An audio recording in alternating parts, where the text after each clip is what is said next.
दोस्तों, आजकल social media और यूट्यूब पर आप सुन रहे होंगे कि 23 सितंबर 2025 को रैप्चर होगा। Wait. On the 23rd and the 24th of September 2025. 2025. So what happens to 2026 now? 2026, what you are telling me is that by June, the world is gearing up towards the World Cup, right? But by June, they think the World Cup will happen. But after the rapture of September 2025, the chaos. Prepare for the coming of the Lord. Prepare. Prepare for the coming of the Lord. You are going to hate your pastor.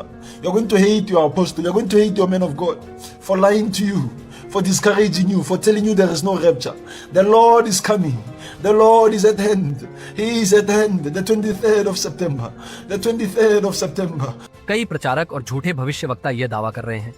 वे अलग अलग खगोलीय चिन्ह, त्योहार और Israel के इतिहास को जोड़कर तारीखें निकालते हैं। लेकिन सवाल है, क्या बाइबल सचमुच ऐसा कहती है? आइए उनकी मुख्य दावा को देखें और फिर बाइबल से उसका उत्तर जानें। कहा जा रहा है कि 23 सितंबर को तुरही का पर्व यानी यौम त्रुआ है। वे कहते हैं कि तुरही और पुनरुत्थान का संबंध है, इसलिए रैप्चर इसी दिन होगा।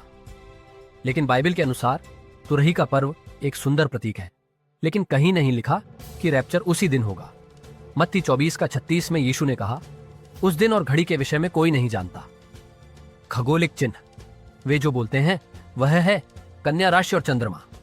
कुछ लोग प्रकाशित वाक्य 12 का 1 को इस दिन की घटना से जोड़ते हैं कि सूर्य कन्या राशि में होगा और चंद्रमा उसके पैरों के नीचे होगा, जबकि प्रकाशित वाक्य की यह दर्शन प्रतीकात्मक है, खगोल विज्ञान पर आधारित नहीं।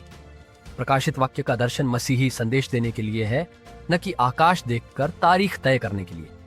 और कहते हैं कि सिंह राशि के तारे और ग्रह मिलकर 12 सितारों का मुकुट बनाते हैं, जो इजराइल की 12 गोत्रों का प्रतीक है। मगर बाइबल ने कभी नहीं कहा कि तारों की स्थिति देखकर हम रैप्चर की तारीख निकाल सकते हैं, बल्कि व्यवस्था विवरण 18 का 10 से 12 में कहता है कि ज्योतिष और तारे देखकर भविष्य बताना यहोवा की दृष्टि में घृणित है। वे कहते हैं कि 1948 में इजराइल का पुनर्जन्म हुआ और अब 77 साल पूरे हो चुके हैं, इसीलिए यह कोई खास भविष्यवाणी की पूर्ति है। प्रियो, इस्राएल का पुनर्जन्म जरूर भविष्यवाणी की पूर्ति है, लेकिन कहीं नहीं लिखा कि 77वें साल कोई खास घटना घटेगी। यह सिर्फ मनुष्य की अपनी गणना है, बाइबल की नहीं। कुछ प्रचारक कहते हैं कि चर्च को 2000 साल पूरे होने वाले हैं और यह भी संकेत है कि रैप्चर इसी समय होगा। लेकिन बाइबल ने चर्च युग का कोई 2000 साल का टाइमलाइन नहीं दिया। ये सब इंसानों की अपनी सोच और गिनती है। सो आइए हम देखें रैप्चर के बारे में। बाइबल क्या कहती है? प्रेरितों के काम 1 का 7 में लिखा है, वे समय और अवसर जिन्हें पिता ने अपने अधिकार से ठहराया है तुमको जानना नहीं दिया गया। और मत्ती 24 का 44 में लिखा है, इसलिए तुम भी तैयार रहो, क्योंकि जिस घड़ी तुम सोचते भी नहीं मनुष्य का पुत्र आ जाएगा। इन वचनों से यह साफ है कि तारीखें निकालना अनहोनी और गलत है। मसीह का आगमन के लिए हर दिन तैयार रहना चाहिए, न कि किसी खास तारीख का इंतजार करना चाहिए। दोस्तों, तुरही का पर्व हो, तारों की स्थिति हो या इजराइल की गिनती, झूठे भविष्यवक्ता इन सब का इस्तेमाल करके तारीखें बताते हैं। लेकिन बाइबल कहती है यीशु मसीह ठीक समय पर आएंगे, न उससे पहले न बाद में। जब सारी भविष्यवाणियां पूरी हो जाएंगी तब वे आएंगे।